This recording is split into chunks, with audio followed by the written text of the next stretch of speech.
Halo Storian, selamat datang di channel Aksa World Story yang penuh pengetahuan. Pada video kali ini, kita akan menyelami sebuah misteri yang telah lama menggugah rasa ingin tahu kita semua, yaitu mengapa manusia modern dapat mengambil alih dunia, sementara Neanderthal, kerabat terdekat kita, justru punah.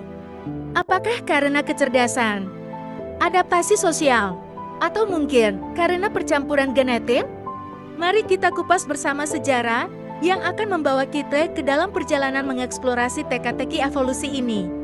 Jadi, tetaplah bersama kami dan jangan lupa untuk like, share, dan subscribe agar tidak ketinggalan konten-konten seru selanjutnya. Selamat menonton!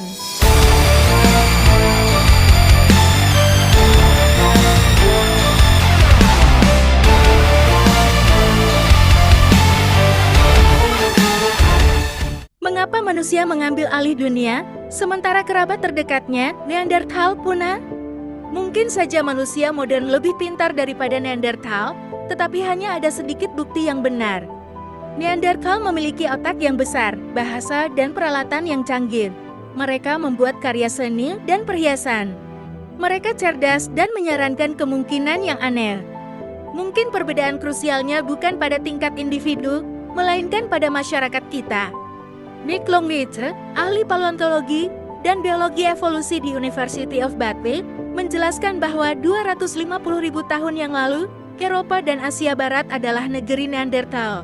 Homo sapiens menghuni Afrika bagian selatan, perkiraannya bervariasi tetapi mungkin 100.000 tahun yang lalu. Manusia modern bermigrasi keluar Afrika. Sekitar 40.000 tahun yang lalu Neanderthal menghilang dari Asia dan Eropa, digantikan oleh manusia. Penggantian mereka yang lambat dan tak terelakkan menunjukkan bahwa manusia mempunyai beberapa keuntungan, tetapi tidak sebesar itu. Para antropolog pernah menganggap Neanderthal sebagai makhluk biadab yang bodoh. Namun temuan arkeologi baru-baru ini menunjukkan bahwa mereka menyaingi kita dalam hal kecerdasan. Neanderthal menguasai apa sebelum kita melakukannya.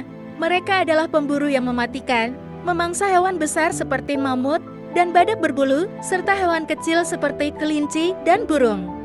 Mereka mengumpulkan tanaman, benih, dan kerang, berburu dan mencari makan semua spesies tersebut, menuntut pemahaman mendalam tentang alam. Neanderthal juga memiliki rasa keindahan, membuat manik-manik, dan lukisan gua. Mereka adalah orang-orang spiritual, menguburkan orang mati dengan bunga. Lingkaran batu yang ditemukan di dalam gua mungkin merupakan kuil Neanderthal. Seperti halnya pemburu pengumpul modern, kehidupan Neanderthal mungkin penuh dengan tahayul dan sihir. Langit mereka penuh dengan dewa, gua-gua dihuni oleh roh leluhur. Lalu ada fakta bahwa Homo sapiens dan Neanderthal mempunyai anak bersama. Kita tidak jauh berbeda. Kita bertemu Neanderthal berkali-kali, selama ribuan tahun, selalu dengan hasil yang sama. Mereka menghilang. Kita tetap eksis. Mungkin perbedaan utamanya lebih sedikit pada tingkat individu, dibandingkan pada tingkat masyarakat. Mustahil memahami manusia secara terpisah, seperti halnya Anda memahami lebah madu, tanpa mempertimbangkan koloninya. Kita menghargai individualitas kita, namun kelangsungan hidup kita terikat pada kelompok sosial yang lebih besar, seperti nasib seekor lebah bergantung pada kelangsungan hidup koloni. Para pemburu pengumpul modern memberikan perkiraan terbaik tentang bagaimana manusia purba dan Neanderthal hidup. Orang-orang seperti Khoisan di Namibia dan Hatzeb di Tanzania mengumpulkan keluarga dalam kelompok pengembara yang terdiri dari 10 hingga 60 orang. Kelompok-kelompok tersebut bergabung menjadi sebuah suku yang terorganisir secara longgar yang terdiri dari 1.000 orang atau lebih.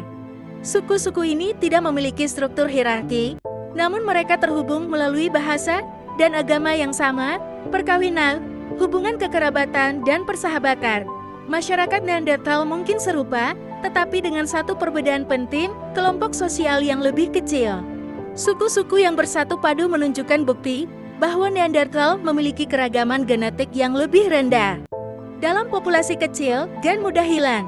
Jika 1 dari 10 orang membawa gen untuk rambut keriting, maka dalam kelompok 10 orang, 1 kematian dapat menghilangkan gen tersebut dari populasi. Dalam kelompok yang terdiri dari 50 orang, 5 orang akan membawa gen tersebut banyak salinan cadangan. Jadi seiring berjalannya waktu, kelompok kecil cenderung kehilangan variasi genetik sehingga menghasilkan lebih sedikit gen. Pada tahun 2022, DNA ditemukan dari tulang dan gigi 11 Neanderthal yang ditemukan di sebuah gua di pegunungan Altai di Siberia. Beberapa orang mempunyai hubungan kekerabatan, termasuk ayah dan anak perempuan mereka berasal dari satu kelompok, dan mereka menunjukkan keragaman genetik yang rendah. Karena kita mewarisi 2 set kromosom, satu dari ibu, satu dari ayah, kita membawa 2 salinan dari setiap gen. Seringkali, kita memiliki 2 versi gen yang berbeda. Anda mungkin mendapatkan gen mata biru dari ibu Anda, dan 1 gen mata coklat dari ayah Anda. Namun Neanderthal Altai seringkali memiliki 1 versi untuk setiap gen. Penelitian tersebut melaporkan bahwa rendahnya keragaman menunjukkan bahwa mereka hidup dalam kelompok kecil, mungkin rata-rata hanya berjumlah 20 orang. Mungkin saja anatomi Neanderthal lebih menyukai kelompok kecil. Karena kuat dan berotot, Neanderthal lebih berat dari kita. Jadi setiap Neanderthal membutuhkan lebih banyak makanan, yang berarti daratan tersebut dapat menampung lebih sedikit Neanderthal dibandingkan Homo sapiens. Dan Neanderthal mungkin kebanyakan memakan daging. Pemakan daging akan mendapatkan lebih sedikit kalori dari tanah dibandingkan orang yang makan daging dan tumbuhan, sehingga menyebabkan populasinya lebih kecil.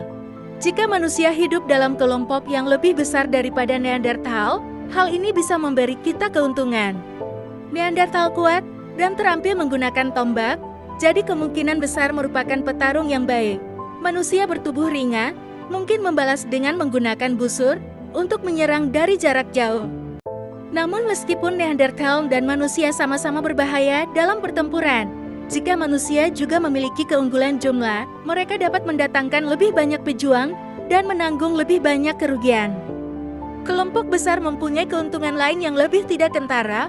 Kelompok yang lebih besar memiliki lebih banyak otak. Lebih banyak otak untuk memecahkan masalah, mengingat pengetahuan tentang hewan dan tumbuhan, serta teknik membuat alat dan menjahit pakaian. Sama seperti kelompok besar yang memiliki keragaman genetik yang lebih tinggi, mereka juga akan memiliki keragaman gagasan yang lebih tinggi. Dan lebih banyak orang berarti lebih banyak koneksi. Koneksi jaringan meningkat secara eksponensial seiring dengan ukuran jaringan, mengikuti hukum Metcalfe. Sebuah kelompok yang beranggotakan 20 orang memiliki 190 kemungkinan koneksi antar anggota, sementara 60 orang memiliki 1770 kemungkinan koneksi. Informasi mengalir melalui koneksi berikut: berita tentang manusia dan pergerakan hewan, teknik pembuatan perkakas, dan kata-kata, lagu dan mitos. Ditambah lagi perilaku kelompok menjadi semakin kompleks. Pertimbangkan semut secara individu, semut tidaklah pintar. Namun interaksi antara jutaan semut memungkinkan koloni membuat sarang yang rumit, mencari makan, dan membunuh hewan yang ukurannya berkali-kali lipat dari ukuran semut. Demikian pula, kelompok manusia melakukan hal-hal yang tidak dapat dilakukan oleh siapapun, mulai dari rancang bangunan dan mobil, menulis program komputer yang rumit, berperang, menjalankan perusahaan, dan negara. Manusia tidak unik karena memiliki otak yang besar. Paus dan gajah memilikinya, atau memiliki kelompok sosial yang besar. Zebra dan rusa kutub membentuk kelompok besar. Namun kita unik dalam menggabungkan keduanya. Mengutip penyair John Donne, tidak ada manusia dan tidak ada Neanderthal yang merupakan sebuah pulau. Kita semua adalah bagian dari sesuatu yang lebih besar.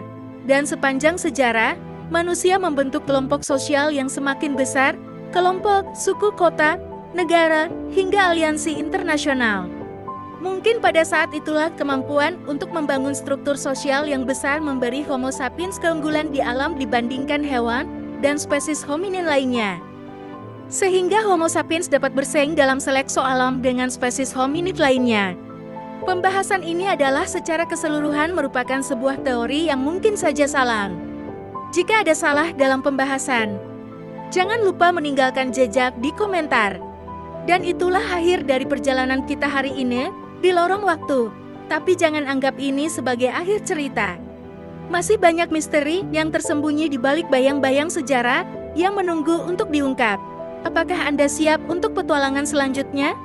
Jangan lewatkan episode mendatang, karena kita akan menggali lebih dalam dan menemukan rahasia-rahasia yang belum terpecahkan. Apakah Neanderthal benar-benar telah lenyap, atau apakah mereka masih hidup di dalam DNA kita? Temukan jawabannya hanya di sini, di kanal kita, Sampai jumpa di episode berikutnya dan ingat, sejarah adalah kisah yang tak pernah berakhir. Jadi, tetaplah bertanya, teruslah mencari dan selalu berlangganan. Terima kasih sudah menonton.